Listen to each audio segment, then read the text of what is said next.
Alors bonjour à tous et à toutes, très heureux de vous retrouver de nouveau cette semaine à la synagogue d'Anguin, comme tous les mercredis soirs à partir de 20h30. Alors, on va traiter un sujet qui se trouve dans la parashat Roukat. Au début de la parashat Roukat, on est dans le 19e chapitre, Pasuk Aleph. Vaïdaber Hachem el Moshe. Donc Ali Hachem à Moshe, vel Aaron est mort et Aaron est mort. Donc il s'adresse aux deux. Zot Roukat Torah. Voici la loi de la Torah, Asher Tziva Hachem les morts, qu'a ordonné Hachem, en disant Daber el Ben Israël veikru elecha.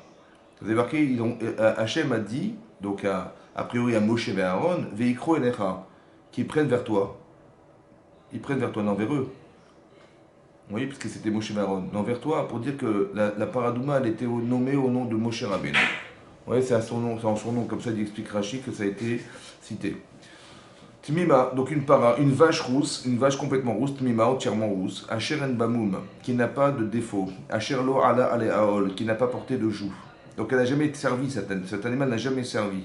Untade mota, Eleazar à Cohen. Donc là vous la porterez, vous la donnerez à Eleazar à Cohen, qui est le fils de Aaron. Veotiota mechus la machane, on les sortira en dehors des trois camps. Vous savez qu'on n'a pas le droit de faire des sacrifices en dehors des camps, c'est interdit. C'est interdit. D'accord, en dehors du Mishkan, c'est interdit. Et là, on voit que bizarrement, cette paradouma, bizarrement, on la sort en dehors des trois camps, des trois, carrément. Vesharatota Alefanav, donc elle sera égorgée par un zar, un étranger, devant Eliazar à Cohen. Velakar Eliazar à Cohen, Midama Etzvao, mais Izal et Nocha Peneo Moed, donc il va récupérer de ce sang Eliazar à Cohen et il va asperger en direction du Oel Moed. Donc là où il se trouve, il est loin du Oel Moed. Il va en direction du Oel Moed, il va asperger Midama Misheva Permim de son sang 7 fois.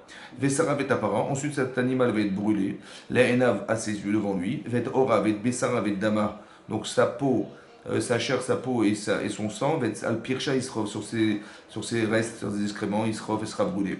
La karagoen etz erez, il va prendre un bois de erez, un bois de cèdre, ve ezov et d'ezop, ou shnitolat et du fil de soie. Ve ishlir el tor il va jeter tout ça au plein milieu du feu de la para de la vache. Vechibes begadav, et cet homme-là, ce Kohen, il devra laver ses vêtements, ça veut dire laver, ça veut dire qu'il purifiera ses vêtements, comme s'il était rendu impur par le fait d'avoir fait ce travail. Verachat besaro bamaim, il va également se tremper sa chair dans l'eau. Verachar yavolamachane, après il retournera dans le corps, vitimé à Kohen adare, il sera tamé jusqu'au soir. C'est-à-dire que la personne qui va servir ce service-là particulier qui est de la brûler la paradouma, il sera impur. Ben, Soref, Ota, celui qui la brûlera également, il sera impur. Autant que Beasaf Ishtaor, elle les fait apparaître, celui qui va rassembler la cendre de la paradouma vinière, Bichus la Machane, Bemakom Taor. Donc cette cendre, elle sera conservée en dehors du camp dans un endroit pur, parce qu'elle devra être conservée avec toute sa pureté, parce qu'elle servira de nouveau. Et on nous dit que de nouveau, il va devoir comment vous dire, se purifier. Ensuite, à quoi servira la Torah? Ça servira à purifier des gens impurs. Des gens impurs, c'est-à-dire des gens qui sont en contact, qui ont été en contact, soit dans un espace où était un mort, donc sans le toucher, soit ils l'ont touché. D'accord, dans cet espace-là. Donc soit contact géographique, soit physique. Et dans ce cas-là, ils seront tamés impurs. Et ces gens-là, hein, on les aspergeait le troisième et le septième jour avec ces cendres de parrain et cette eau mélangée du bois d'ésope et de bois de cèdre et de shnitolat, etc. C'était aspergé le troisième et septième jour. Et ces gens-là, hein, donc celui qui aspergeait non, mais celui qui rassemblait les cendres, celui qui voilà. Et donc c'est tout ça, ça s'appelle un chok. C'est quoi un chok? Ouais, c'est une loi irrationnelle. Vous savez que dans la Torah, il y a ce qu'on appelle des mishpatim, des lois rationnelles, ouais, des lois intelligentes, rationnelles, intelligentes, sociales, et des lois irrationnelles, complètement irrationnelles, c'est-à-dire inintelligibles. Et le symbole de ce chok-là, le symbole, c'est la paradouma.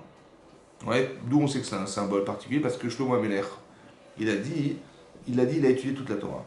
Maintenant, il faut savoir que Shlomo Ameler, c'est le Chacham Mikol Adam. C'est-à-dire, c'est l'homme le plus sage de la Terre. On n'a jamais trouvé plus intelligent que lui, dans tous les niveaux, hein, au niveau de la science, au niveau de la psychologie, de la psychiatrie, à tous les niveaux médicaux, machin. C'était un homme de conseil à l'époque. Ouais. Plus Chacham, on n'a pas trouvé. Plus sage que lui, on n'a pas trouvé. Et donc lui, il a dit, j'ai étudié toute la Torah, j'ai donné des raisons à toutes les mitzvot. Ouais, il a trouvé une raison intelligente à chaque mitzvah. Mais il dit, mais paradouma, la Torah est rechokamimeni. Il dit ça, j'ai pas réussi à comprendre. Disons qu'il y a un paradoxe. Ouais.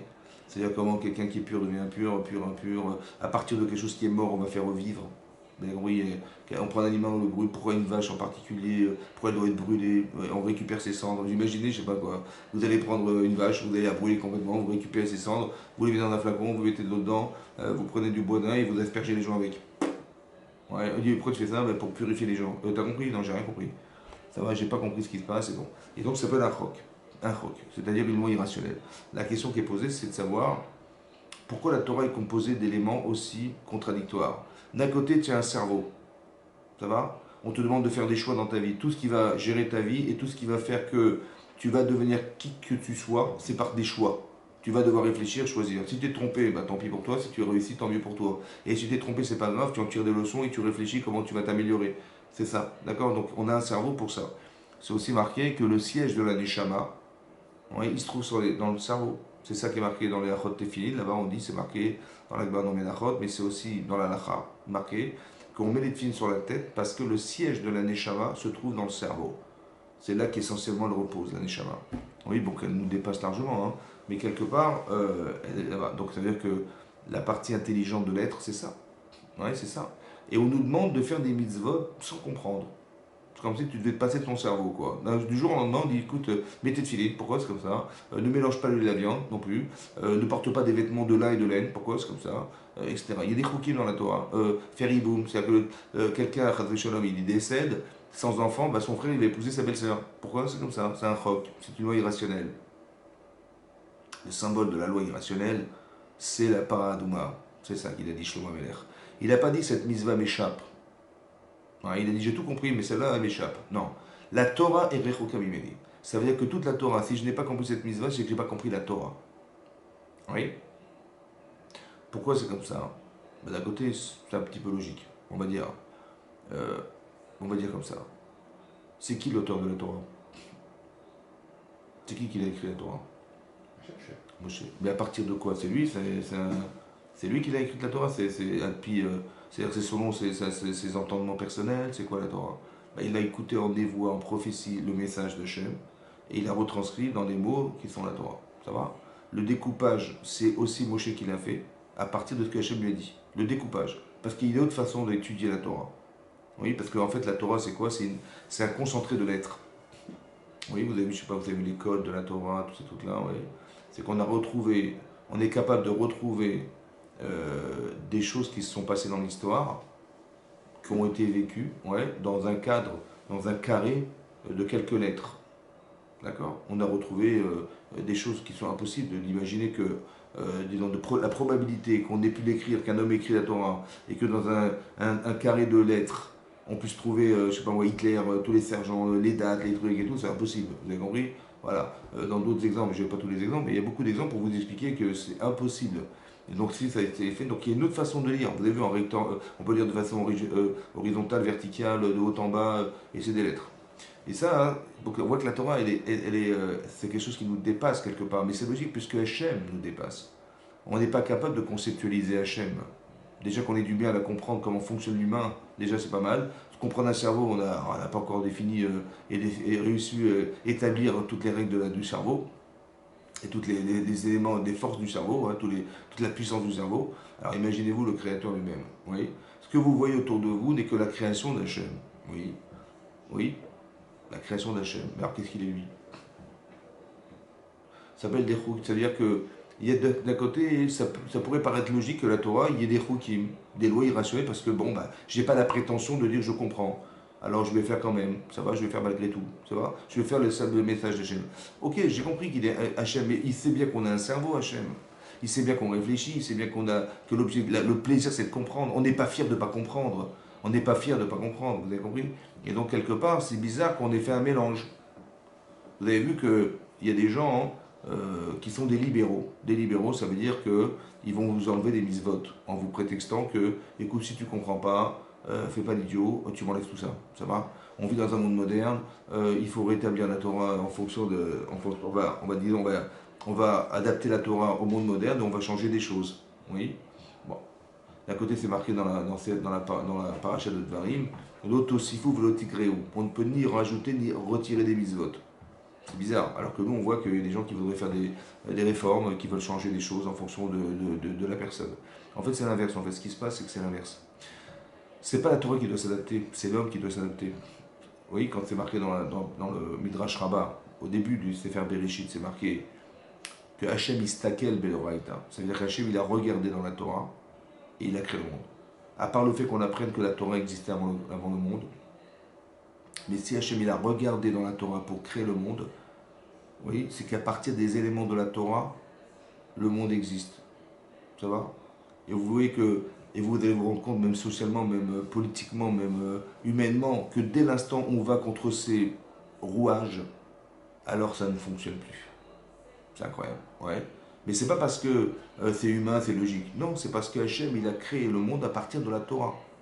Donc c'est pas la Torah qui va s'adapter à l'homme, c'est l'inverse. C'est l'homme qui devrait s'adapter à la Torah. Oui. Maintenant tu dis ah mais j'ai pas compris mais il faut bien que la Torah elle rentre dans le monde moderne. Mais la Torah n'est pas plus moderne que ça. Seulement tu l'étudies pas, tu la comprends pas. Alors c'est normal que tu veux changer. Mais essaie de comprendre en quoi c'est nécessaire de savoir et de comprendre fondamentalement de quoi est fait la Torah. À partir du moment où tu sais, honnêtement, tu dis bon ok j'ai compris que ça nous dépasse. Mais ne viens pas dire non on va changer ces règles là sous prétexte que non en réalité c'est simplement par ignorance. Vous voyez souvent c'est ignorance. Mais le problème c'est que d'un côté ça paraît logique. Donc ils vont devoir éliminer tout ce qui est Rukim, c'est sûr. Donc qu'est-ce qu'on va dire? On va dire, bah ouais, mais le problème c'est que ça crée des dérapages. Si la Torah était faite de lois irrationnelles, on dit bon, de toute façon j'ai rien compris, Hachem m'a dit fais-le, je le fais. Ok, pas de problème. Mais dès l'instant où tu mets des mitzvot qui sont des mishpatim, des lois intelligentes, ouais, ouais, à ce moment-là tu dis, bah alors si c'est intelligent, pourquoi je dois faire des lois irrationnelles? Donc en fait le Yetzirara de celui qui veut changer la loi, c'est à cause des Rukim. Et à cause du fait qu'on ait mis de la logique dans quelque chose qui est irrationnel. C'est un problème. Et donc c'est ça qu'il faut essayer de résoudre. Pourquoi les deux? Ou tu fais tout rationnel, parce qu'on a un cerveau, ouais, donc tu fais des mises-votes intelligentes. Intelligent, ça veut dire des lois qui soient compréhensibles à l'échelle humaine. Soit tu fais tout des roukim, et alors on n'aurait pas eu de problème, vous avez compris? Non, non, Hachem il mélange les deux. Alors, le Orach Chaim, il pose la question. Le Orach Chaim, c'est le commentaire qui est dans le fromage. Il dit, c'est marqué Zotrukat à Torah. Voici la loi irrationnelle de la Torah. Il dit, mais on ne parle pas de la Torah, non, le texte, on parle de la paradouma, ouais, qui va servir à purifier des gens impurs. C'est ça, non? C'est pas ça va avec la Torah. Ça veut dire, voici la loi de la pureté ou de l'impureté. Voilà ce qu'il fallait dire. Ou la loi de la paradouma. Voilà ce qu'il fallait dire. Non, c'est marqué les autres de la Torah. Alors il explique en fait que la Torah elle repose sur ce principe-là, la Torah entière. C'est-à-dire comme ça. En fait, ce qu'il faut comprendre, et c'est ça qui est compliqué en fait dans la vie, c'est que quand les choses sont logiques, on dit il ne faut pas voler, il ne faut pas tuer, il ne faut pas escroquer les gens, il y a une flopée d'alakhot qui sont très très cohérentes, quoi. Hein. Le problème, c'est que est-ce que tu les fais parce que, bah oui, c'est logique. Et même si c'était pas marqué dans la Torah, je l'aurais de toute façon jamais fait ou j'aurais fait. Ouais. Mais quand tu fais ou tu fais pas, est-ce que tu fais parce que c'est une mitzvah ou c'est parce que c'est logique? Est-ce que tu peux dire Asher qui déchaîne ou mitzvot. Tu vois ça que tu vas dire? Mais non, de toute façon, même si ça avait pas été ordonné, tu l'aurais fait. Donc est-ce que tu le fais dans l'esprit de faire la mitzvah ou de l'esprit de faire que ben, c'est ce que j'aurais fait ou ce que j'aurais jamais fait de ma vie? Vous avez compris, si on vous dit il faut tuer des gens, je dis même pas en rêve, ou on va vivre en volant les gens. Non, moi non plus, je peux pas, je me supporterai pas. Émotionnellement, je peux pas. Et intellectuellement, ça n'a pas de sens. Ouais. Et puis fier comme je suis, jamais je vais vivre de ce que j'ai volé. Non, je pourrais jamais. Vous avez compris? Mais est-ce que tu le fais parce que humainement ça se fait pas ou parce que la Torah demande de pas le faire? Et c'est ça qui est compliqué. Je sais pas, quand je fais une mitzvah, est-ce que je le fais parce que, vous avez compris, est-ce que je le fais parce que c'est logique ou parce que c'est un ordre d'Hachem? Ça veut dire, est-ce que j'aurai un salaire de ça dans le monde futur ou pas? J'en sais rien, parce que de toute façon, même sans ça, je l'aurais fait. Vous avez compris? Elle est où la mitzvah? C'est ça qui est compliqué. Par contre, dans les chukim, ça, je peux être certain que j'aurais pas envie de le faire. Et si je le fais, c'est sûr par amour de la mitzvah ou par amour d'Hachem, c'est sûr. C'est ce que dit le Rachaim. Ça va beaucoup plus loin que ça. Le Rambam, Maïmonide, il dit dans les Chot Nachim, il y a des lois de Melachim de roi. Il dit comme ça. Si un goy, un non-juif, il veut se convertir au judaïsme, d'accord? Il se convertit au judaïsme, il veut se convertir, mais il pense que. Pardon, pas un goy, excusez-moi. Un goy qui ne veut pas se convertir, qui pratique les 7 mitzvot noachiques. Vous voyez, vous savez qu'il y a 7 mitzvot. Nous, on a 613 mitzvot, les non-juifs ont 7 mitzvot. Mais ce sont souvent des mitzvot qui sont logiques. Ça veut dire ne pas voler, pas tuer, pas d'adultère, constituer des tribunaux, ça fait partie des lois de ne pas pratiquer l'idolâtrie. Bon, c'est logique, d'accord? Mais si, dit le Rambam, de l'Ichot Menachem, il dit, si un non-juif, il dit oui, je fais la mitzvah de Ben Noach parce que je ne supporte pas de voler, de tuer, d'adultère, d'inceste, tout ça, je peux pas. Voilà, je peux pas. Oui. Ou je dis, bien sûr bien sûr qu'il faut faire des tribunaux. Mais évidemment, il faut bien qu'il y ait la justice dans le monde, il faut bien qu'on traite ce genre de problème, c'est vrai. Il dit, il fait même pas partie des Chachmei Umot Ha'olam. Ce type-là, il fait même pas partie des sages des peuples de la nation. Pourquoi? Parce qu'il faut le faire, parce que Hachem il a ordonné aux gens qui ne sont pas juifs de le faire, parce que Hachem a ordonné à Moshe de le dire aux gens. Et donc je le fais parce que Moshe a été ordonné de le faire au nom d'Hachem. Voilà ce que je dois faire. D'ailleurs, oui. C'est-à-dire que d'après le Rambam, il fait pas partie des Chassidé ou Olam. Il ne fait pas partie des sages des nations. Parce que tu le fais à Pisserel. Non, tu n'as pas de me le faire à Pisserel. Pourquoi pas? Oui. Si ce que tu penses correspond et coïncide avec la Torah, bah super. Bah non. Pourquoi non? Parce qu'il faut le faire comme quelqu'un qui sert Hachem, pas comme quelqu'un qui va se servir. D'accord? Petite parenthèse. Comment vous arrivez à comprendre, vous voyez ce qui est marqué dans les Chazal, que si on fait une mitzvah, vous voyez comme ça la Gemara dans Makot d'Afkavdet elle dit là-bas, que si on était capable de faire une seule mitzvah, les Shem Shamaim, oui, alors on serait méritant du monde futur. Comme ça, c'est écrit dans l'explication des Mishnayot de Makot là-bas, par le Rambam. Vous savez que le Rambam, il a écrit un pirouche, une explication des Mishnayot. Et dans son pirouche, dans son explication, il dit là-bas que si quelqu'un il est capable de faire une seule mitzvah les Shem Shamaim, c'est ça qu'on dit, Rabbi Hanania ben Akashi Omer, Rabbi Hanan ben Akashi il a dit, ouais, Rabbi Hanan ben Akashi Omer, Ratsa Kadosh Baruch Hu les Zakot d'Israël. Hachem il a voulu donner du mérite au peuple juif, ouais. Les Fichar, Irba Lahem Toro Mitzvot. Il leur a donné beaucoup de mitzvot. En fait, il y en a des milliards de mitzvot. Mais en fait, le Rambam il dit, mais selon ce que dit l'Agma, une seule aurait suffi.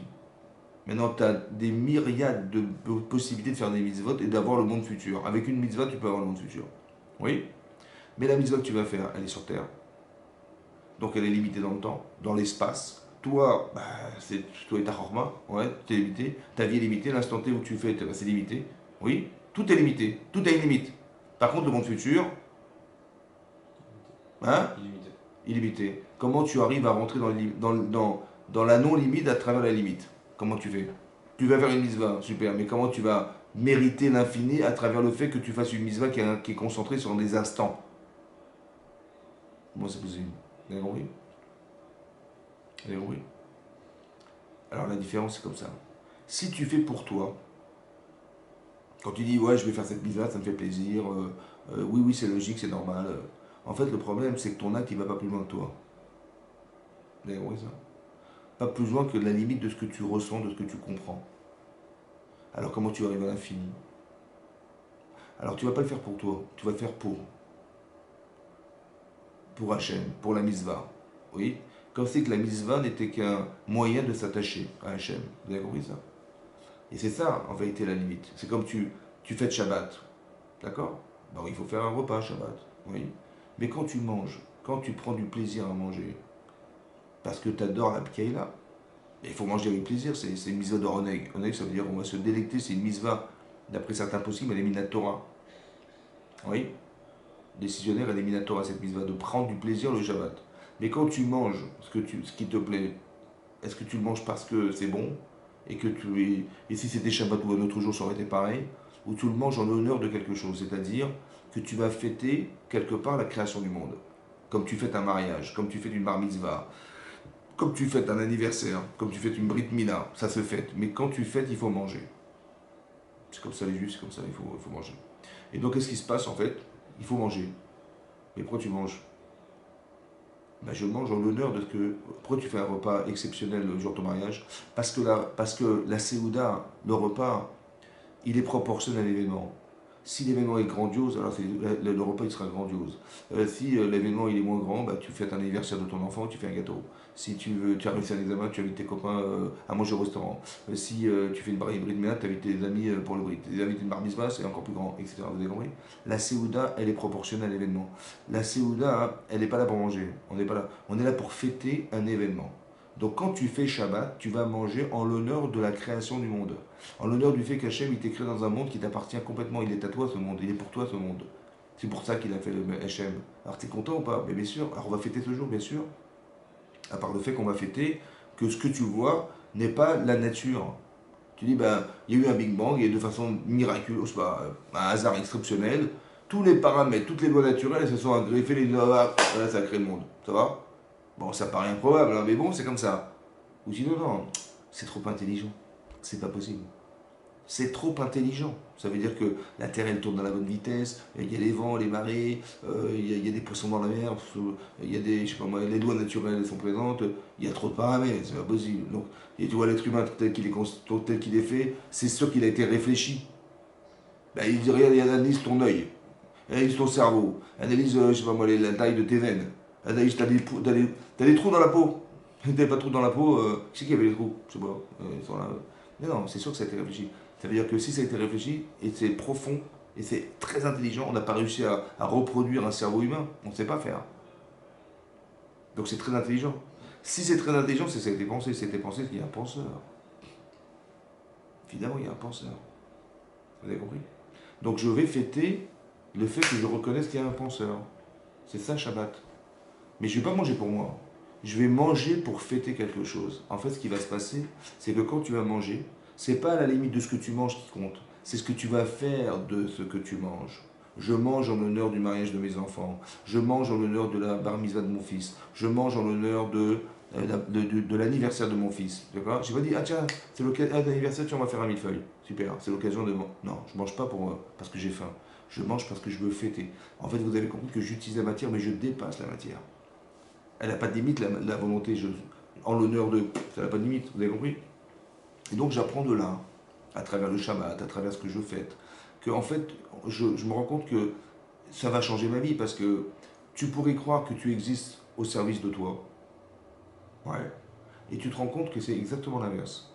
Que dès qu'il va arriver dimanche, puisque tu as fêté Shabbat en l'honneur de l'idée que représente le Shabbat, mais il faut manger en l'honneur de l'idée, et bien tu vas voir que ta relation avec les autres, elle n'est pas égoïste. Elle n'est pas dans un intérêt quelconque. C'est en honneur de quelque chose. En l'honneur de la fraternité, en l'honneur de l'équilibre humain, en l'honneur de la valeur humaine, en l'honneur de la construction de ce monde. Voilà. Vous avez compris? Donc c'est beaucoup plus noble, mais ça dépasse mon être. C'est ça le monde futur, vous avez compris? Comment ça fait qu'on est capable de conceptualiser ça? Vous savez pourquoi? Parce que l'infini, il n'est pas plus loin qu'en vous. Vous avez une neshama, ça va? Vous avez un corps, mais la limite de ce que vous êtes, c'est votre corps. Quand vous dites, tiens, je vais faire ça dans l'intérêt de moi, en fait, c'est votre corps qui vous anime et qui vous donne envie d'eux. Par contre, si vous faites, vous utilisez votre corps au service d'eux, alors vous allez pouvoir faire que cet acte qui vient de votre neshama, il pouvoir atteindre l'infini. En fait, vous allez atteindre un monde infini parce que vous êtes infini. Vous êtes capable de pénétrer le monde dans lequel vous êtes, c'est-à-dire votre neshama. C'est ça? Vous avez compris? Voilà. Mais ça fait partie des choukim, des lois irrationnelles. Mais quelque part, vous avez compris que dans la capacité irrationnelle de faire la mitzvah, il y a quelque chose de fondamental. Le problème, c'est qu'il y a des pièges dans cette façon de réfléchir. Regardez Rashi. Regardez Rashi. C'est marqué Zot Rukat Torah. Vous avez vu? Voici la loi irrationnelle de la Torah. Le premier Rashi de la paracha. Regardez ce que dit Rashi. Le Rashi se trouve en dessous là. Les filles chez un Satan, parce que le Satan, c'est le mauvais penchant. Oui? Veumota Olam. Alors, et les peuples et les nations du monde, Monim et Israël Lomar. Ils nomment Israël en disant Ma a mitzvah azot. C'est quoi cette mitzvah? Vous voyez? Ou ma ta'am yeshba. Et quelle est la raison qui la justifie? Oui, ça veut dire comme ça. Il dit voilà, je vous apprends une loi, laquelle, écoutez, les gens qui sont impurs, il faut prendre une vache. Ok, d'accord, ok. Qu'est-ce que vous faites avec? On la brûle. Pardon? Oui, on la brûle. On récupère ses cendres, on la met dans un flacon, on met de l'eau dedans, on prend du bois des hommes, on mélange tout ça et on asperge la personne. Ah oui, d'accord. Le troisième et septième jour, vous avez compris ou pas? Ça, vous vous moquez de moi, là. C'est quoi? C'est de la sorcellerie? C'est quoi? Oui. On dit la Torah, c'est Chochmatrem ou Binatrem. C'est votre intelligence et votre connaissance, les aînés amim, aux yeux des peuples. Donc quand on comprend la Torah, on explique la Torah, le côté intelligent de la Torah, on est fier. Mais quand on arrive à ce niveau-là des Choukim, alors qui c'est qui va venir et qui va rigoler de ce qu'on va leur proposer? C'est le Satan et les Umot Haolam. Ça va? C'est quoi le Satan? Marqué, l'Agman en votre dit. Le Satan, Yetzerara et Malach Hamavet, c'est le même ange. Celui qui attire le Yetzerara, qui nous pousse à faire. Celui qui nous condamne, le Satan, Et le Malchamet, celui qui exécute, qui nous tue, c'est le même ange. Comme ça dit la Gemara. Ouais. Maintenant, vous avez vu qu'il y a marqué Satan. Oui. C'est celui qui nous accuse. C'est comme c'est marqué aussi, si vous regardez dans la parashat Vayera, c'est marqué Achar Devarim Haele, après ces paroles, Hachem Nissa et Abraham. Hachem il va éprouver Abraham, il va lui demander de faire la Kedat Yitzhak, le sacrifice d'Israël. Mais Rachid dit c'est quoi ces paroles? De qui les paroles? Après ces paroles, Dieu il va proposer à Abraham de sacrifier son enfant. Mais les paroles de qui? Alors Rachid dit les paroles du Satan. Oui. Parce que Satan il a été dire à Hachem bon, Abraham il a fait un super festin, hein. C'est-à-dire qu'il a sevré son fils, il avait 2 ans Yitzhak. D'accord. Et après 2 ans, il a invité tous les grands de ce monde. Le festin, il n'était pas très grand, mais il était animé par des gens, des grands de ce monde. Il a invité Avimelech, le roi de Pélishtim, il a invité le roi d'Égypte, l'Iran, etc. Tous ces gens-là, ils sont venus au festin. Pourquoi il a fait ça? Parce qu'il a dit, vous voyez le petit enfant qui court là-bas? Ouais, c'est mon fils. Pardon? Il a 2 ans. Moi j'en ai 102, ma femme 92. Vous avez vu qu'Hachem existe ou pas? Il a fait un kiddush Hachem. Le Satan, il dit, ouais, super. Mais il n'a pas amené un sacrifice personnellement pour te remercier d'avoir eu cet enfant. Après les paroles du Satan, alors Hachem il va éprouver Abraham. Ça va? Il va dire mais non, il a fait les Shem Shamaïm. La preuve c'est que qu'est-ce que tu prétends? Que depuis qu'il a son fils, il t'a oublié. C'est ça? Il t'a pas remercié. Il dit tu verras, je lui demande de le sacrifier, il va le faire. C'est bon? Depuis quand Hachem il a besoin de justifier ce qu'il pense? Rachid dit là-bas, non, non, mais je vais les prouver pour te prouver, comme si j'allais te prouver que j'avais raison, et je vais les prouver, tu verras que j'ai raison. Comme si il y avait un dialogue entre le Satan et Hachem, ouais, ouais. Et Hachem il dit au Satan, il dit non, mais non, tu verras, il a fait, c'est pas du tout ce que tu crois, et je vais les prouver, tu verras que c'est pas ça, c'est bon? Il va accepter de sacrifier son fils, oui? Mais depuis quand Hachem il a besoin de prouver ce qu'il pense, hein? D'accord? Maintenant, c'est quoi le Satan? Oui? Le Satan, c'est le révélateur d'une défaillance humaine. L'accusation, c'est quoi l'accusation? Tu vois, il n'a pas fait ça. Tu vois, c'est ça, Abraham. Abraham, il n'a pas fait ça. Il n'a pas fait quoi? Mais il t'a pas remercié. Donc il y a une carence. Qu'est-ce que fait le Satan? Il cherche à mettre en éveil chez l'homme ce qui ne fonctionne pas chez lui. C'est ça la fonction du Satan. D'accord? Par exemple, Moshe Rabbeinu, il est monté le 7 Sivan, il est monté sur Mont Sinaï. Bon, il avait prévu de descendre au bout de 40 jours. On est au bout des 40 jours. Et on ne le voit toujours pas descendre. 1 heure, 2 heures, 3 heures, 4 heures. Attends, il y a un problème, il n'est pas là, qu'est-ce qui se passe? On tombe dans un vent de panique. Et Rachid expliquait que le Satan, il leur a montré le linceul de Moshe Rabbeinu qui flottait dans l'air. Bon, donc quand il est marqué que le Satan leur a montré, si le Satan il est à l'intérieur de soi, ouais, donc ils n'ont rien vu en fait, il n'y avait rien dehors. Mais tout était dans l'imagination, l'imaginaire. C'est comme quelqu'un qui attend ses enfants à 14 heures. Ou à 16h30. Voilà, ils sortent d'école, ils habitent en face de l'école. À 16h30, ils sont à la maison, ça fait 6 mois. Bon, il est 16h30, ils vont taper à la porte, ça fait 6 mois qu'ils tapent à la porte à 16h30. Bon, il est 16h30, ils vont taper à la porte. Bon, ils tapent à la porte. Ils tapent à la porte. Il est 16h45. Comment tu te sens, ça va? Bon, il est un peu trop tard. 17h.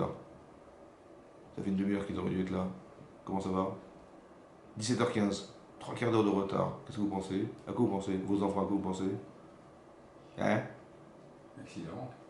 Accident, ils se sont fait écraser, kidnapper, la police. C'est ça ou pas? Mais pourquoi tu t'inventes des folies comme ça? Parce que je pense au pire quand j'aime. Quand je sais pertinemment que le seul homme qui peut nous descendre la Torah, c'est Moshe Rabbeinu, vous savez de quoi j'ai peur? J'ai peur que s'il n'est pas descendu, c'est qu'il est mort. Donc qu'est-ce qu'il nous a montré de Satan? Vous savez ce qu'il a montré? Hein? Vous savez ce qu'il a montré? Ce qu'on n'a pas su solutionner.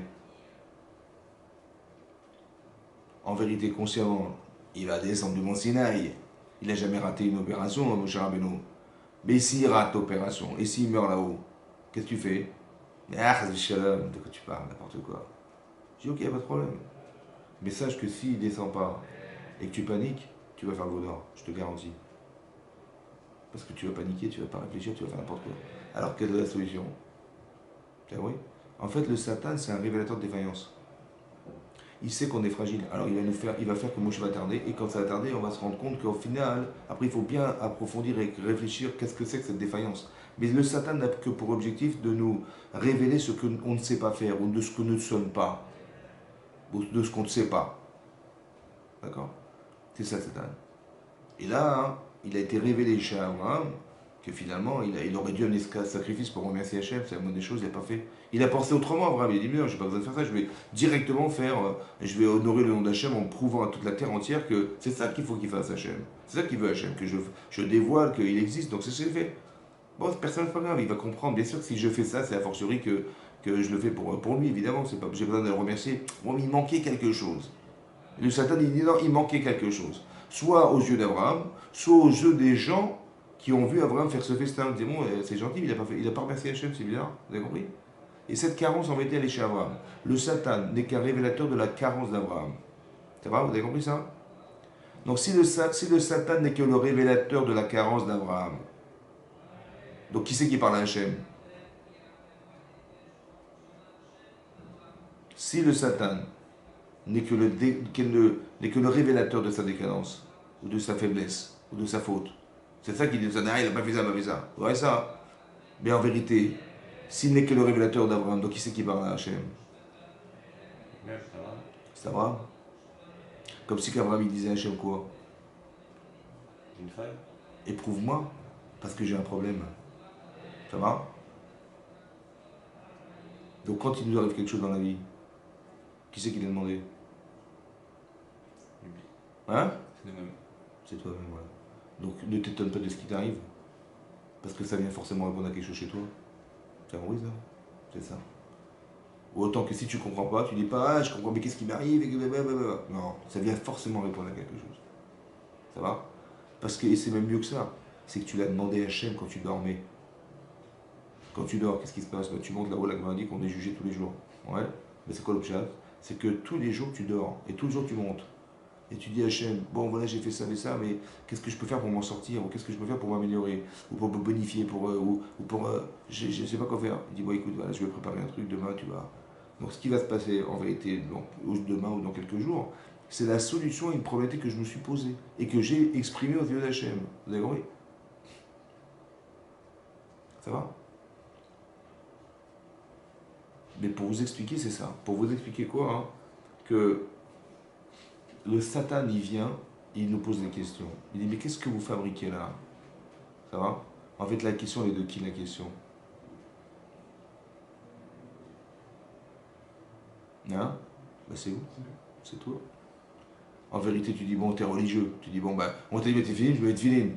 Au fond de toi-même, tu te dis, mais qu'est-ce que je fous avec ça? C'est quoi cette filine là? Matam Yeshba. Je comprends rien.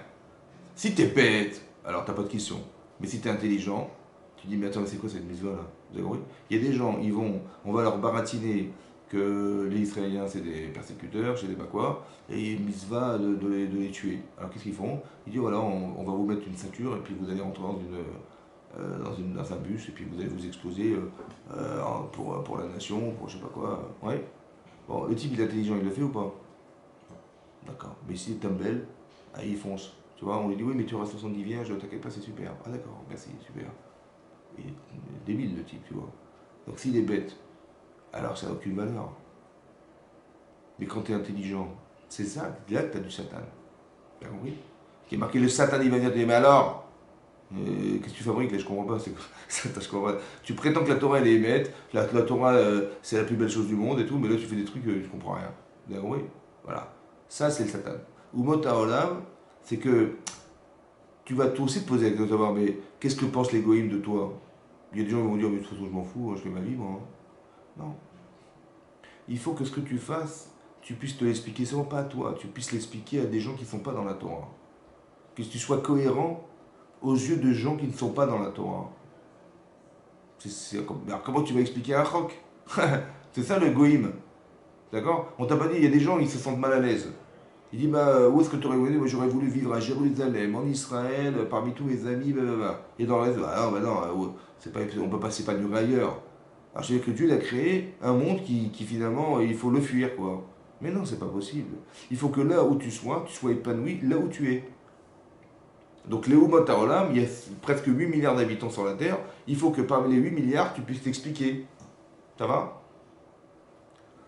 Autant que tu puisses expliquer à ton Satan qui te torture, comment tu vas expliquer le roc. Ça va? Pourquoi j'ai levé des roukim? C'est ça l'intérêt du cours. Pourquoi il y a des roukim? À quoi ça sert? Réponse d'Hachem. Il y a des rachis. Il dit ici, les fira katavruka. C'est pour ça que c'est marqué dans la Torah, Zotruka ta Torah. Pourquoi? Xera imenefanai. C'est un décret devant moi, dit Hachem. El lecha reshut la acharia. Tu n'as pas la permission de pouvoir remettre en cause ce que je te dis. Ça va? Si un goy me dit, un non juif me dit, dis-moi, c'est quoi cette mise à des filines? Je sais pas comment tu peux m'expliquer? Je dis, écoute, je suis désolé, c'est comme ça. Xera. Je dis, mais c'est vrai, t'es bête ou quoi? Je dis, Xera. Attends, je sais pas, oui, mais quand tu m'expliques les choses, elles sont intelligentes, elles sont logiques, elles sont cohérentes. Là, tu me dis un truc, qu'est-ce qui t'arrive là? J'ai pas compris. Je dis, mais c'est comme ça, Hachem, il a décidé, c'est comme ça. C'est très compliqué, hein. Mais comment tu veux expliquer comme ça? Un type qui est pas dans la Torah, tu veux expliquer, c'est comme ça. Ouais, justement, je voudrais comprendre ce que tu fais. Vous avez compris? Quand des gens, je sais pas moi, Christophe, il fait un pot de départ à la boîte. Ouais. Et il te dit, tu sais, je vais partir et tout. Mais bon, on était des bons amis, on travaillait ensemble pendant des années. Écoute, j'ai fait un petit repas et tout. J'ai acheté du champagne, il y a des tranches de jambon, il y a tout ce qu'il faut et tout ça. Tu viens, on va se quitter comme ça, tu vois. C'est gênant. Qu'est-ce que tu veux lui dire là-dessus? Ouais. Il y a des gens, ils n'arrivent même pas à manger avec eux à la cantine. Ils vont manger dans la voiture. En descendant au parking, ils mangent là-bas discrètement. On les voit jamais, les types, tu vois. Et parce qu'ils ont. Et s'il me pose la question, mais pourquoi tu manges pas à la cantine? Je dis, qu'est-ce que je veux lui dire? Donc le type, il est gêné par la Torah.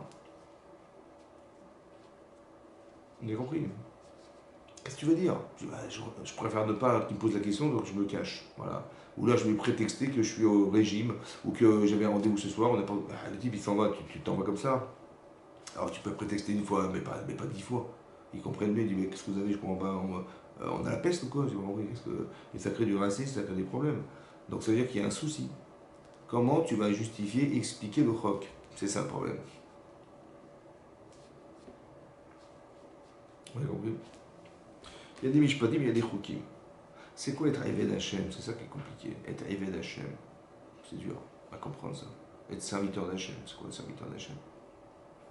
Il y a une dans Brachot, Dafyud, l'Agma dit là-bas hein, que Chizkiyahu Amelech, qui était roi d'Israël, il était mourant.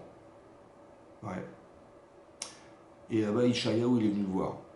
Et il lui dit, tu peux faire ton testament, tu vas mourir. Ishayahu, c'était un prophète. Donc il savait que Chizkiyahu Amelech, il allait mourir. Il dit que là, ta vie, tu arrives au bout de ta vie, il faut que tu fasses ton testament avant de mourir. Il dit, mais pourquoi je vais faire mon testament, pourquoi je dois mourir? Il dit, parce que tu n'as pas fait la misva de Pirel et Ribia. Hachem m'a dit de te dire que tu n'as pas fait la misva d'avoir des enfants. Ouais. Il a dit, mais attendez, elle est bonne. Mais moi aussi, je suis prophète. Ouais. Et je sais que j'aurai des enfants réchaïm, des enfants mécréants. Alors, je veux pas avoir d'enfants. Si pour avoir un enfant comme ça, je veux pas faire la misva. Il a dit, mais j'ai pas compris, mais tout ce qu'Hachem est ordonné de faire, mais il faut que tu le fasses. Depuis quand? Ouais, tu dis, oui, j'ai décidé. Non, mais c'est une misva, c'est une misva. D'accord? Le Rav Chaim Shmulevitz, qui était le Rosh Shiva de Mir, il a posé une question. Il a dit, depuis quand quelqu'un qui n'a pas d'enfant, il est condamné à mort? Il y a deux mitzvot, assez. Deux mitzvot positives qui rendent Chayev Karet. Mitzvot, assez, des mitzvot positives qui coupent du monde, ouais, qui coupent la personne du Olam Haba. C'est Korban Pessah et c'est la Brit Mila. Si quelqu'un il n'est pas circoncis, ouais, à chaque moment qu'il ne la fait pas, il peut être Chayev Karet. Karet, c'est comme de transgresser Shabbat, comme de transgresser Kippour. C'est très grave. Mais la seule mitzvot assez positive qui nous condamne, c'est ces deux mitzvot. Il n'y en a pas plus. Or, ici, Piri Averibia, d'avoir des enfants, ça ne condamne pas à mort. Ça va? Alors pourquoi le Nabi lui a dit, parce qu'il a dit, mais tu n'as pas voulu faire la mitzvah d'avoir des enfants? Il dit, mais ça ne condamne pas à la mort de ne pas avoir d'enfants. Oui? Alors il explique, il dit comme ça.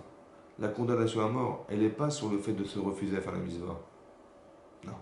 elle est sur l'explication que j'ai faite de la mitzvah. J'ai dit, quand est-ce que la mitzvah s'applique? Ouais, quand on a des tzadikim, des enfants de tzadikim, mais quand on a des enfants qui sont des mécréants, on n'a pas de mitzvah. Mais depuis quand tu interprètes les mitzvot? Depuis quand ton sechel il va penser, c'est ça qu'il faut faire ou pas faire? Vous avez compris le problème? C'est-à-dire qu'il est dans l'interprétation. C'est-à-dire qu'il n'est pas évêque d'Hachem, il est évêque de lui-même. Il ne sert pas Hachem, il se sert lui-même. Quand ça m'intéresse, je fais, quand ça ne m'intéresse pas, je ne fais pas. Tu sélectionnes des mitzvot. Tu donnes un sens aux choses alors qu'elles sont infinies. Vous avez compris? C'est est-ce que tu sers quelque chose ou tu te sers? Quand ça t'arrange, ça t'arrange. Quand ça t'arrange pas, ça va. Mais tu fais pas les autres si ça t'arrange ou ça t'arrange pas. Il faut être évêque d'Hachem. Ça veut dire que tu dois savoir que ce que l'on te propose de vivre, pour toi, c'est ce que tu dois faire. Et pour Hachem, c'est ce qui va lui permettre, parce qu'il y a deux dimensions dans l'existence, dans l'histoire du monde. Il y a le projet personnel. D'accord? On a tous un but à atteindre dans la vie. Ça va? D'accord? Donc il m'arrive des choses qui sont liées à ce que je dois devenir, ou de ce que je dois corriger, de ce que je dois bonifier. C'est ça la vie. Ça, c'est le projet personnel. Mais dans le projet personnel, il y a le projet divin. D'accord? Par exemple, Yosef, il va se vanter devant ses frères qu'il est arrivé, qu'il devait se prosterner devant lui. D'accord? Projet personnel, il faut qu'il parte d'ici. Parce que manifestement, il crée de fractures dans la famille. Ouais. Et la famille d'Yaakov, c'est pas une famille, c'est le clan d'Israël qui est concentré sur 12 personnes. Donc il y a un virus qui commence à se mêler là, il faut que ça s'arrête. Donc il doit partir. À part ça, hein, il doit partir en exil. Parce que l'exil, ça permet d'atteindre un niveau d'humilité qu'on n'a pas quand on n'est pas en exil. Donc c'est ça la capara de la faute. La faute, c'est l'orgueil, la faute, c'est l'audace. C'est ça la faute. Qui va engendrer, il va dire, j'ai rêvé, vous allez vous servir à moi. Ça va? C'est ça que ça engendre. Le problème de la source du problème, elle n'est pas ce qu'il a dit, c'est ce qu'il est qui est grave. D'accord? Donc Hachem dit, il faut que tu t'en ailles, galoute. Ouais. Il va partir en exil, etc. C'est un projet personnel. Mais où il va? C'est un projet divin. Il faut qu'il aille en Égypte. D'accord? Oui? Parce que là-bas, il va pouvoir alléger l'exil d'Israël en Égypte. Donc il y a un projet personnel qui me répare. J'ai dû passer par ça personnellement. Mais indépendamment de ce que je vis, en fait, il y a un autre projet divin. Vous avez compris? Et ce projet divin, c'est que Yosef, il est en Égypte. Ça veut dire que tu le veuilles ou non, eux, ils ont fait une avéra, les frères, en le vendant esclave. Ouais. Ils ont dit non, on va annuler ses rêves, on va annuler ses rêves. Voilà, on va le jeter en esclavage et tu verras que ses rêves, ils vont jamais se réaliser. Depuis quand un esclave, il monte au-dessus des autres, ça n'existe pas. Ça va? Donc ils ont voulu détruire son rêve. Mais Hachem, il a dit, mais Nire Mayu Chalumotav, on va voir que vont devenir ses rêves. Tu as voulu casser ce rêve en le rendant esclave, mais moi j'ai un projet. Parce que quand il est arrivé, c'est l'espoir qu'Hachem il espère atteindre à travers lui qu'il va finalement être le roi d'Égypte. Vous avez compris? Mais ça, c'est un projet divin, ça. C'est pas un projet humain. Comme ça explique le Ramchal.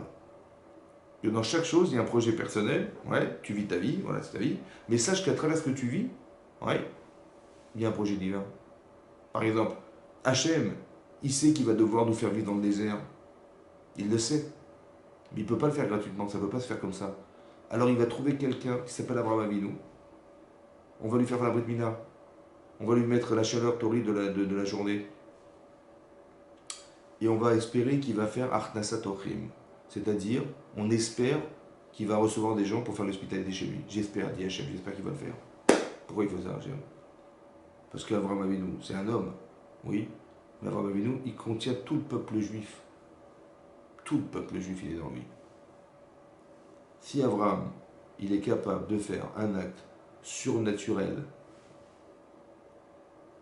dans la chaleur de son désert, en nourrissant des gens, alors je vais l'utiliser pour que ces enfants ils puissent se nourrir dans leur désert, en faisant un acte surnaturel d'envoyer de la manne dans la chaleur du désert. Vous avez compris ce qui se passe? Il y a un projet personnel, projet divin. Projet personnel, projet divin. Vous avez compris comment ça marche? Donc c'est-à-dire que quand on fait une mitzvah, il y a quelque chose qui nous dépasse. Mais non, si tu raisonnes intellectuellement, tu ne peux pas comprendre ce que je te dis. Parce qu'il y a un projet divin qui largement te dépasse. C'est comme Yosef. L'Agma elle dit, il est marqué dans le Midrash Rabbah, dans Teilim, ouais, de Teilim, c'est marqué Ra Ayam Ayanos. Oui, quand le Hallel de Rosh Chodesh, Oui, on dit Ra'aya Vayanos. Elle a vu la mer et elle s'est écartée. Demande la Gemara, demande le Midrash Rabbah, mais qu'est-ce qu'elle a vu la mer pour s'écarter? On parlait du Matan Torah, on parlait de l'ouverture de la mer Rouge. Elle a vu la mer et elle s'est écartée. Elle a vu le tombeau de Yosef. Et alors, quand lui, il a été éprouvé par la femme de Potiphar qui voulait le séduire absolument, il a lâché son vêtement, il s'est sauvé. Il marqué Vayanos, Vayetse Achutza. Vayanos, il s'est sauvé, il est sorti à l'extérieur. Il est marqué Vayanos Mipneanas. Elle s'est écartée parce qu'il s'est écarté. Projet personnel, projet divin. Projet personnel, il fallait qu'il échappe à cette femme. Projet divin, si tu as fait ça, je vais utiliser ce que tu as fait pour avoir la mer Rouge. Je vais sauver des millions de personnes grâce à cet acte. Tu te refuses à cette femme, ça va servir. Tu as compris? Projet personnel, projet divin. Et ce projet divin, il nous échappe. C'est largement au-dessus de nous, tu vois. Donc je me rends pas compte en vérité que quand je fais une mitzvah, je sers et je me sers et je sers. Vous avez vu? Quand Hachem il dit à Abraham, Karnet bincha, prends, je t'en prie, ton fils et sacrifie-le. Hachem lui demande de tuer son fils, de le sacrifier en holocauste. Il dit, je t'en prie, fais-le. Parce que je t'en prie, c'est Karna, na, ça veut dire, c'est un lachon de Bakasha, c'est un langage de vœu, d'espoir. Je t'en prie, fais-le, ça va? Mais comment tu peux demander à un homme, tu supplies un homme de tuer son enfant, c'est stupide. Alors Hachem me dit, Karna, prends, je t'en prie. Parce que demain, hein, quand je vais devoir m'expliquer devant les nations, ils vont me dire, mais pourquoi vous avez pris le peuple juif? Nous aussi, on avait des Moshe Rabbeinu, on avait des Abraham Avinu, on aurait été des grands tzadikim. Pourquoi vous? Il dit, je t'en prie, fais-le. Montre-leur, je t'en prie, fais-le pour moi. Montre-leur que c'est pas par hasard que je vous ai choisi. Vous avez compris ça? C'est-à-dire qu'il y a un projet personnel, un projet divin. Et on ne se rend pas compte que quand on fait une mitzvah, on sert Hachem. Vous avez compris ça? Si tu le fais pour toi, tu ne sers pas Hachem. Si tu le fais dans l'intérêt d'eux, tu sers Hachem. Vous avez compris? C'est ça peut-être les Shem Shamaim. C'est ça que ça veut dire les Shem Shamaim, au nom d'Hachem. Parce que tu le fais dans l'intérêt. Je ne sais pas comment ça va servir, mais ça va servir. Vous avez compris ce que je veux dire? C'est ça. Au nom d'Hachem, pas dans l'intérêt personnel. Je n'enferme pas la bisva dans ce que je suis. Non. Arrête de le faire parce que ça te fait plaisir, parce que à un moment donné, il va falloir que tu arrives à autre chose. Et ce autre chose, c'est, il faut le faire parce que c'est nécessaire, tu vois, parce que Hachem il va, parce que c'est la mitzvah. N'enferme pas la mitzvah dans une explication humaine. Tu as compris ça? Qu'est-ce que tu vas dire au Goïm? Comment tu vas répondre au Satan? Oui? Comment tu vas répondre au Satan? Oui? Le Satan dit, c'est comme par exemple, Hachem, il demande à Abraham de prendre ton fils et de le sacrifier en holocauste. Il lui a dit, Karnet bintra, prends ton fils. Il a dit, j'en ai deux. Il dit, Etridecha, ton unique enfant. Il dit, ils sont chacun uniques de leur mère. L'un, il est né de Hagar et l'autre, il est né de Sarah. Il dit, que tu aimes. J'aime les deux. Yitzhak. Bon. Tu vois? Quand il entend ça, et prends-le et monte-le en holocauste. Maintenant, quand entend ça, il se suicide direct. Je vous explique pourquoi. Parce qu'Abraham, il a dit aux gens d'arrêter de faire des sacrifices d'enfants. C'était logique. Avant, les gens pensaient que quand ils avaient, je sais pas, ils avaient la fièvre, c'est que Dieu n'est pas content. Ouais. Alors je vais lui offrir la chose la plus précieuse de ma vie, c'est mon enfant. Et j'espère qu'il va voir que je l'aime et il va arrêter de se mettre en colère contre moi. Voilà, je suis malade. Ça va? Abraham, il dit, j'ai pas compris. Pourquoi tu le sacrifies? Parce que je veux montrer à Hachem que je l'aime. Alors l'autre, il va mourir parce que tu as des problèmes, quoi. C'est ça ton truc, hein? Ton fils, tu vas le sacrifier parce que tu as des problèmes personnels. Mais ça va, ouais. Laisse-le vivre. Solution des problèmes sans avoir besoin de tuer des gens pour ça. Il dit, ouais, t'as raison, c'est vrai. Et maintenant, Hachem lui dit, prends ton fils, sacrifie-le. C'est-à-dire, aux yeux de toutes les personnes qu'il a rendues cohérentes dans son attitude, ouais, et dans sa réflexion, il est tout remis en cause. Ça va? À part ça, il lui dit, l'unique enfant que tu auras. Donc si tu Yitzhak, il n'aura pas d'autre enfant, parce que c'est unique. On est d'accord ou pas? Or, Hachem, il lui a dit, dans Parashat Lech Lecha, lève les yeux au ciel, regarde ta descendance. Aussi nombreuse que les étoiles. Mais si je tue cet enfant, j'aurai pas de descendants. C'est incohérent. L'enfant que tu aimes, comment il ose me dire Hachem de tuer l'enfant que j'aime? Vous avez compris? Tout ce que je suis en train de vous expliquer, c'est les questions qu'on se pose. Mais c'est le Satan, parce que j'ai pas compris. Donc, J'ai pas, le Satan, il adore le vide. Adore le vide. Tu sais pas quoi dire, et le Satan, il va venir. Paf. Mais en fait, il va venir en fait, qu'est-ce qu'il est en train de me dire, Satan? Mais tu vas pas tuer ton enfant, que tu aimes, comment Hachem t'a demandé ça, c'est horrible, ouais. En vérité, au fond, ce Satan, il utilise ce que je ne sais pas contre moi-même. Vous avez compris ce que je veux dire? Mais c'est parce que je n'ai pas de réponse qu'il peut me dire quelque chose. Oui, vous avez compris ça? Et il faut tenir, c'est dur de tenir. Ouais. Comment je tiens? Comment je tiens? Alors je lui dis comme ça. Le Satan dit, tu vas pas le faire. Pourquoi? Bah parce que c'est stupide de croire que Hachem t'a demandé de tuer ton fils. Alors, il y a toute ta vie, tu t'es battu contre lui. Il va pas te demander de faire le contraire de ce que tu as toujours fait. Ouais. Ton fils, c'est ta vie en fait. Parce que tu deviens par tes enfants. Quand je dis devenir, ça veut dire, avant d'avoir des enfants, tu fais ce que tu veux de ta vie. Hein. Mais dès que tu as des enfants, bah, tu peux plus. Tu peux plus faire l'imbécile. Tu peux être qu'un bon exemple pour tes enfants, un bon père. Tu peux pas te contredire devant eux, tu peux pas dire n'importe quoi, tu vas les corriger. Bah, tu es obligé. En vérité, qu'est-ce que c'est que d'avoir des enfants? Ça sert aussi à devenir un sadique. Vous avez compris ou pas? Parce que je peux plus. Un enfant, il adore les contradictions. Donc dès que je lui demande un truc qui est contraire à ce que je suis, il me dit ah papa, arrête, attends, ton cinéma. Tu me dis d'écrire à Mishnah, tu dis jamais, faut pas exagérer. T'as compris? Il adore ça. Parce que, mais pas pour me remettre en cause. Il fait ça pour ne pas étudier ou ne pas faire les efforts. Tu me demandes de faire les efforts, mais fais-le d'abord toi. Mais il a raison. Et donc je suis obligé de faire les efforts. Oui. Donc en fait, je deviens, quand je dis j'élève mes enfants, non, je m'élève par mes enfants. Je m'élève par mes enfants. Et ton futur, c'est qui? Bah, c'est tes enfants. Donc quand Abraham il sacrifie son fils, il sacrifie son passé, son présent et son futur. Catastrophique. Qu'est-ce que tu réponds, Satan? Ouais. Alors, tu dis comme ça. Tu m'as dit de ne pas faire. C'est ce que tu m'as dit. Je m'écoute, je me dis, ben là, je veux pas, c'est trop dur, j'y arriverai jamais. C'est vrai, c'est trop difficile, j'abandonne. Bon, mais si j'abandonne, c'est que mon Satan, il a eu raison. Alors que c'est contre la volonté d'Hachem. Oui. Ça veut dire que sans la balance, je dis, ben, je mets le Satan et je mets Hachem, moi j'y souhaitais le Satan. C'est vrai ou pas? Alors qu'est-ce que je vais lui dire au Satan? Je lui dis, écoute mon chéri, t'as raison. Je te dis, en réalité, t'as raison. Humainement, ça se fait pas de tuer les gens, t'as raison. Depuis quand Hachem il dit l'autre tsar, ça fait partie des 10 commandements, ouais, ne pas tuer, et il dit tue ton fils. C'est pas possible. Donc le Satan dit, mais non, t'as rien compris, c'est pas ça qu'il t'a dit, il t'a dit autre chose. Et tu vas interpréter par intérêt de ne pas Chazvé Shalom arriver à ça, tu vas dire, ouais, il n'a pas voulu dire tue ton fils, il a voulu dire tue l'enfant qui est en toi. Ça va? Voilà, il y a un enfant en toi, il faut le tuer, celui-là, ok. Bon. Mais non, non, non, j'ai bien compris, il m'a dit, prends ton fils, sacrifie-le, je suis pas fou, j'ai très bien compris. Alors qu'est-ce que je lui dis au Satan? Je dis, écoute, humainement, t'as raison. Humainement, t'as raison. Mais si t'as raison, c'est qu'il a eu tort. Alors, tu sais quoi? Laisse-moi faire. Laisse-moi rentrer dans sa logique. J'ai rien compris, mais je veux m'attacher à lui. Vous avez compris la différence? C'est ça que je vais dire au Satan. Je vais dire, mais t'as raison. Mais si t'as raison, c'est qu'il a eu tort de me proposer. Mais je sais qu'il n'a pas eu tort. Alors laisse-moi devenir cet homme.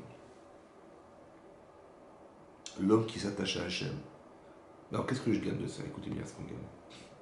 Ce qu'on gagne, c'est qu'on arrive à accepter Hachem au-delà de la limite humaine. Et je m'explique.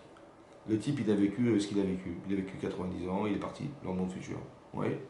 Mais si Hachem, il est ce que tu penses de lui, ça va? Voilà, tu dis c'est logique, ça, tout est logique. Mais qu'est-ce que tu penses que tu vas comprendre d'Hachem, franchement, sincèrement? Dans l'infinité d'Hachem, qu'est-ce que tu vas comprendre d'Hachem? Ouais, un point dans l'univers, un point dans l'infini, un point dans l'infini. Mais Hachem, il n'est pas ce point dans l'infini, il est l'infini, Hachem. Or, si toi tu dis, je sais définir, et que c'est ça Hachem, bah, tu vas retrouver ce que tu penses. Ça veut dire un point dans l'infini, mais c'est pas ça là-bas. Alors comment tu vas faire?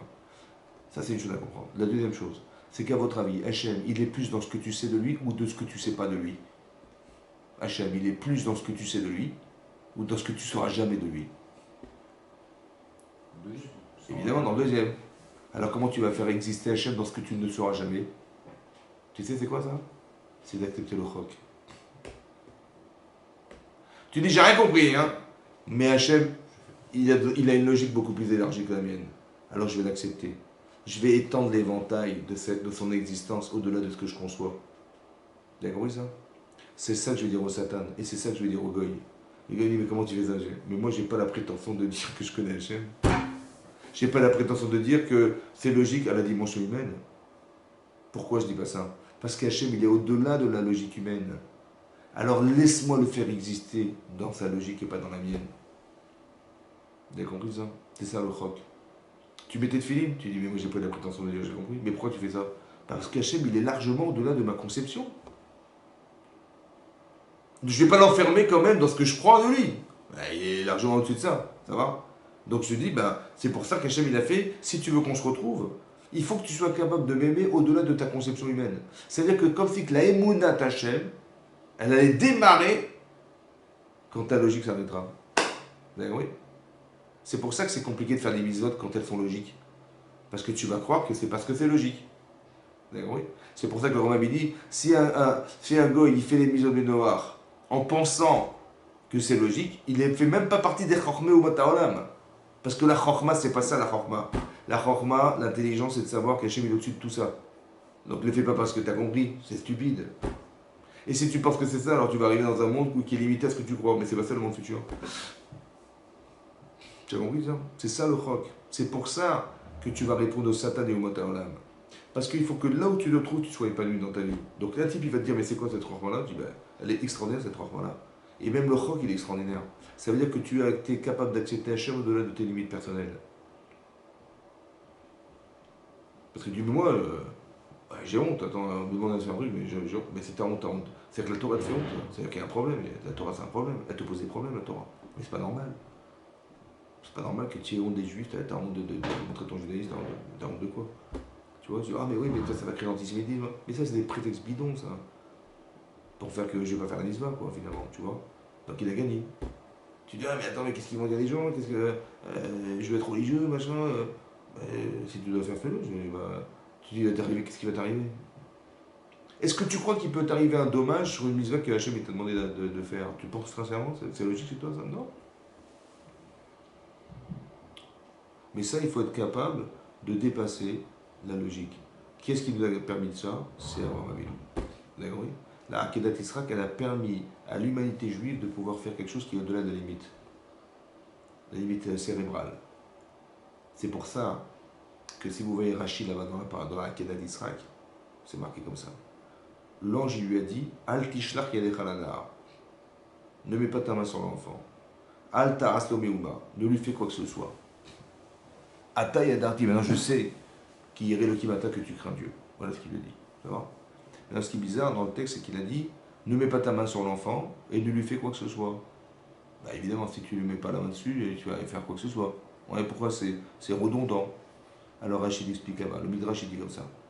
Ne mets pas ta main sur l'enfant. Vous savez ce qu'il a répondu à ça, Abraham? Il a dit, mais laissez-moi faire quelque chose. Bechinam batilekan. Quoi, je suis venu pour rien? C'est-à-dire, vous m'avez fait peur et basta, c'est tout?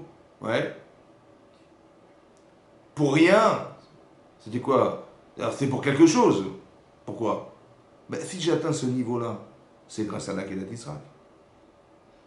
Moi, je croyais, j'étais un philosophe, un penseur, et je disais aux gens, mais arrêtez de faire des enfants, le sacrifice d'enfants, arrêtez d'être stupide, arrêtez de faire des choses qui sont incohérentes. Et là, je me suis rendu compte qu'il y a une autre logique. C'est la Emunat Hashem, c'est au-delà de l'humain. Et c'est grâce à l'Akedah. Donc, je ne suis pas venu pour rien. Laissez-moi faire quelque chose.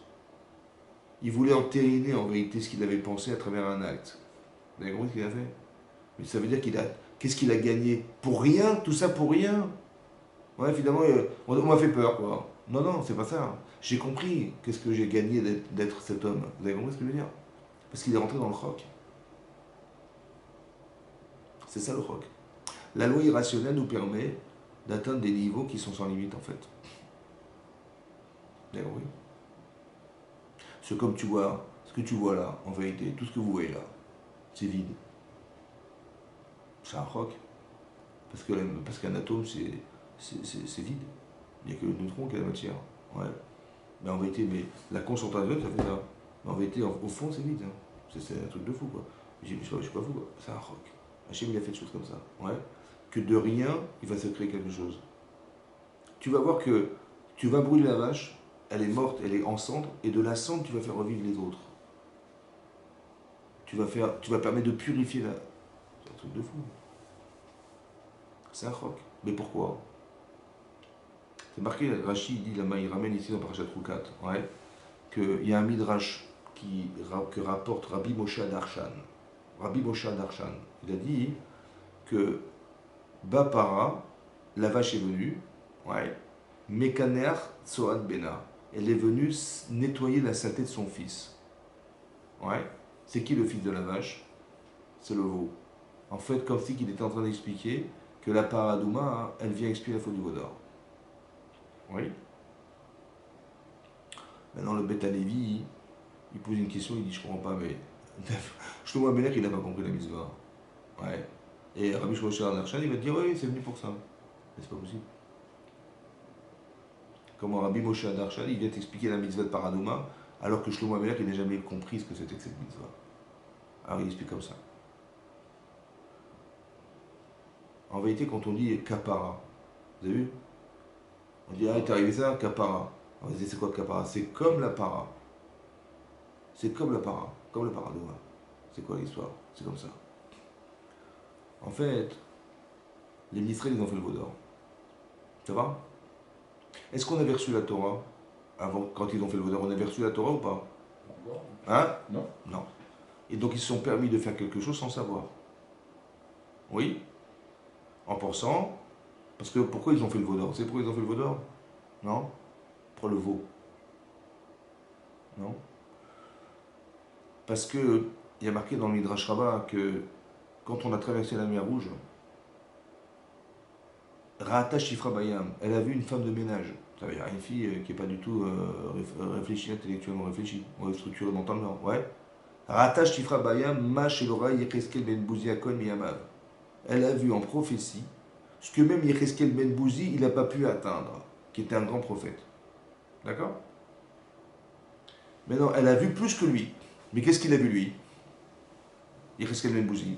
Là-bas, si vous voyez dans le sévère de Yecheskel, c'est marqué au début de Yecheskel, c'est marqué qu'il a vu le Kissa Kavod, le trône céleste. Et sur ce trône céleste, il y a Arba Panim, 4 visages. Il y avait le visage de l'homme. Rachid Abaïdin, que c'était Yaakov Avinu. Chakouk al-Kissa Kavod, il est sculpté sur le Kissa Kavod, le visage de Yaakov. Il y a le visage du taureau, il y a le visage de l'aigle et du lion. Les nazis, c'était l'aigle, vous avez vu? Donc c'est des symboles en réalité, mais ça vient de là-haut. C'était des choses qui sont Krakouk Bekisakavod. Ça fait partie des choses qui sont déjà fixées dans le trône céleste. D'accord? Donc encore une fois, le visage de l'homme, le visage du taureau, le visage du lion et le visage de l'aigle. De l'aigle et du lion. D'accord?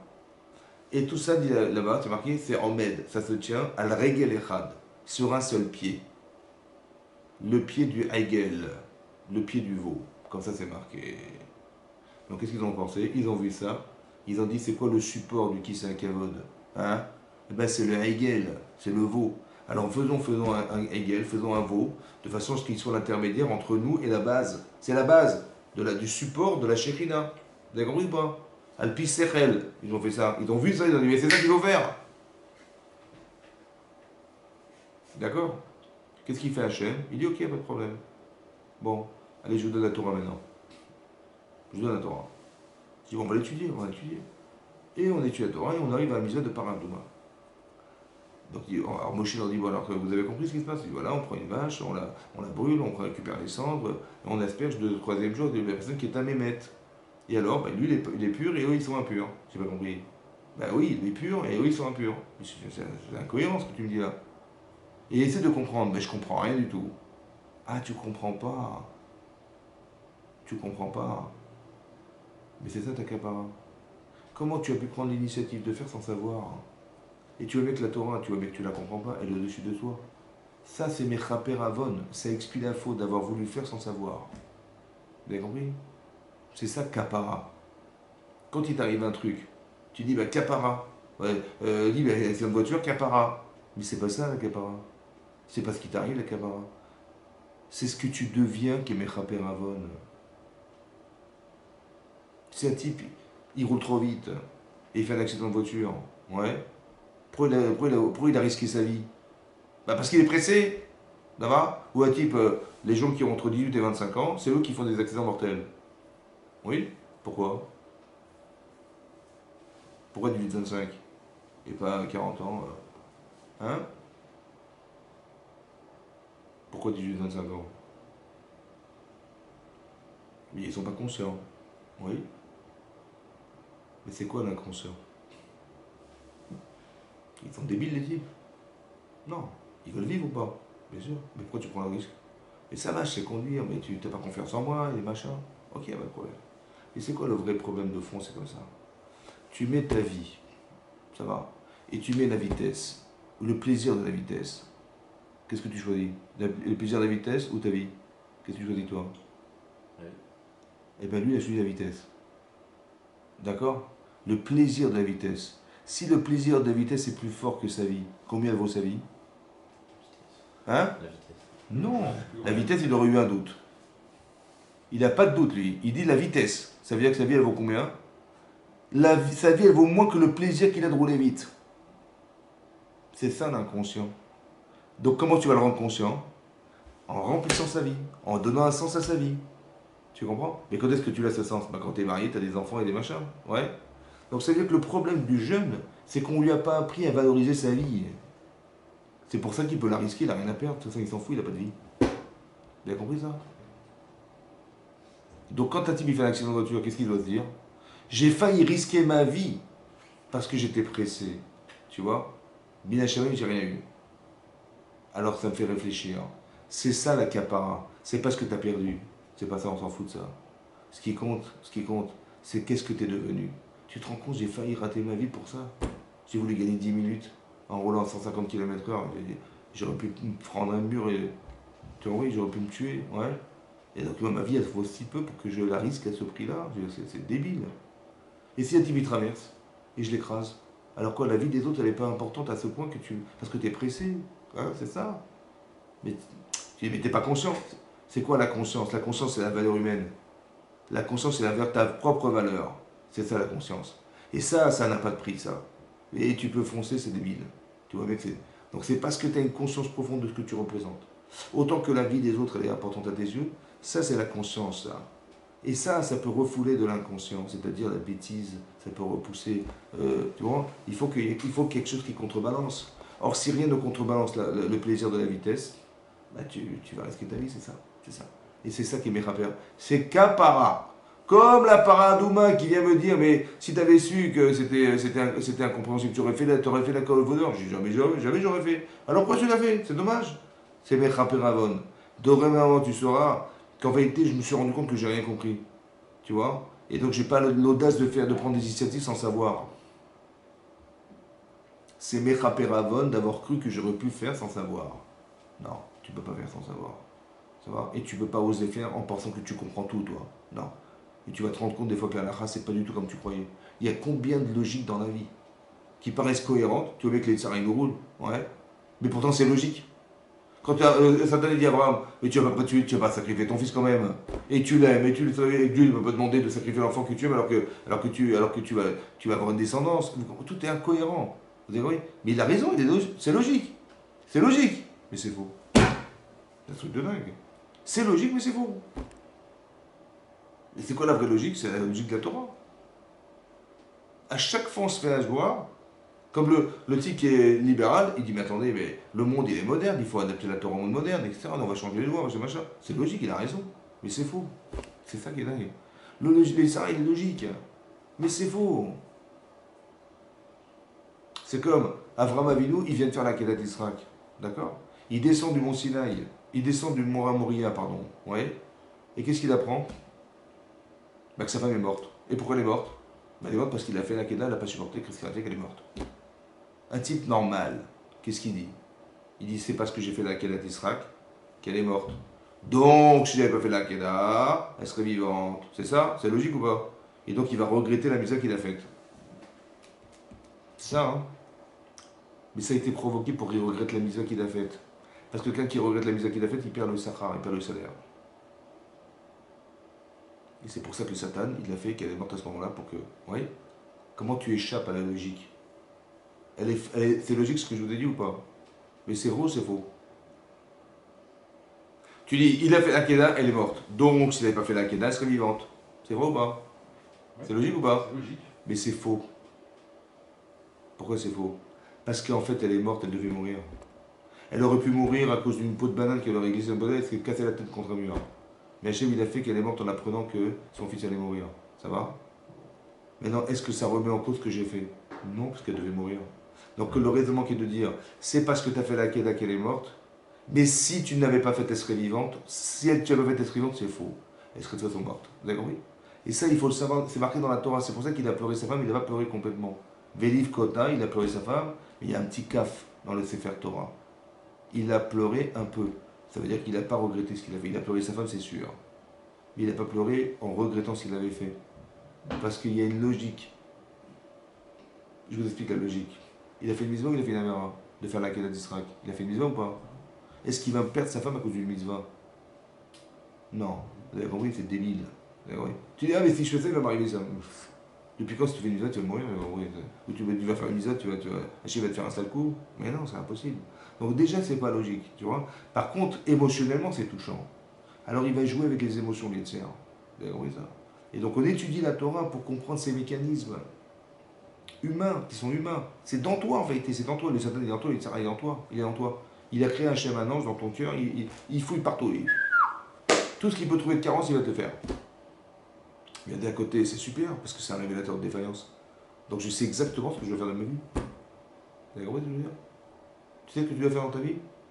Tu dis, mais comment je vais savoir? Mais écoute ton Yitzhara. Écoute ton Yitzhara. Si ton Yitzhara, il t'empêche de faire une mitzvah, mais pourquoi il s'acharne à t'empêcher de faire cette mitzvah? Je sais pas. Et pourquoi il te pousse à faire cette avéra en particulier, celle-là en particulier? Tu sais pourquoi? Parce que lui, il sait ce que tu dois devenir. Toi, tu ne sais pas, mais lui, il le sait. Alors écoute ce qu'il t'a dit. Il t'a dit, ne le fais pas cette mitzvah-là.